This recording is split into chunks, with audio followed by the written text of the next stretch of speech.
Dans la mythologie grecque, le sphinx est un monstre féminin auquel est attribuée la figure d'une femme et un corps d'animal, poitrine, pattes et queue d'un lion, ailes d'oiseau. La légende d'Œdipe s'y rattache. Monstre féminin à qui l'on attribuait la figure d'une femme, la poitrine, les pattes et la queue d'un lion, mais qui était pourvu d'ailes comme un oiseau de proie. Le sphinx est, selon Pierre Grimal, surtout attaché à la légende d'Œdipe et au cycle thébain, d'où sa présence déjà dans la théogonie d'Hésiode. Plusieurs origines sont proposées. Pour Hésiode, Sphinx est issu de l'union incestueuse d'Échidna et de son fils Orthos, le chien bicéphale de Gérion. Elle est ainsi à la fois la demi-sœur et la nièce de Cerbère, de l'hydre de Lerne, de la chimère et du lion de Némée. On disait aussi que le monstre Typhon était son père. Plus curieuse est la tradition qui faisait du Sphinx une fille naturelle de Laios, le roi de Thèbes, ou encore du Béotien Uclaégon. Le Sphinx fut envoyé par Héra contre Thèbes pour punir la cité du crime de Laios, qui avait aimé le fils de Pélops, Chrysippos, d'un amour coupable. Le Sphinx, envoyé par Héra en Béotie, à la suite du meurtre du roi de Thèbes, Laios commença à ravager les champs et à terroriser les populations. Ayant appris des musées une énigme, elle déclare qu'elle ne quittera la province que lorsque quelqu'un l'aura résolue, ajoutant qu'elle tuera quiconque échouera.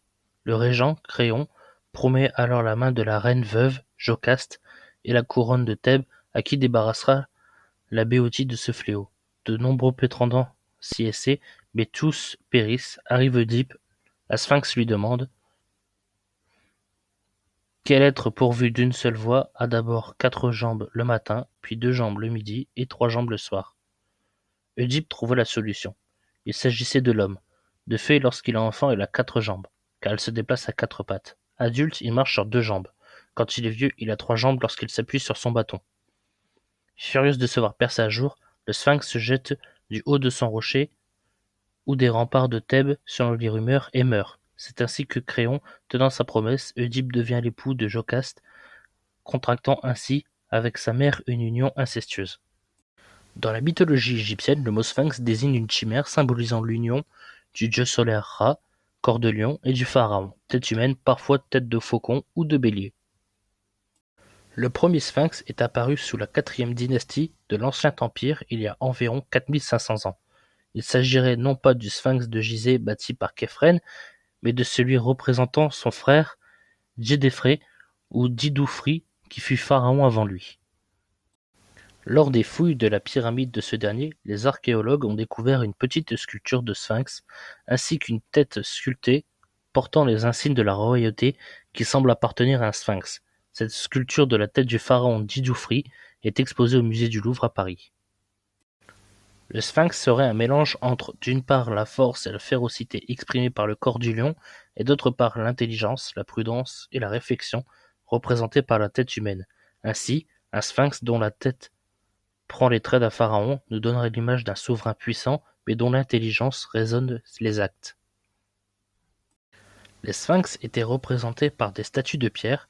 Ils incarnaient la puissance souveraine du pharaon et furent d'abord chargés de veiller sur sa nécropole. Le plus connu est le sphinx de Gizeh, qui se dresse devant les grandes pyramides du plateau de Gizeh.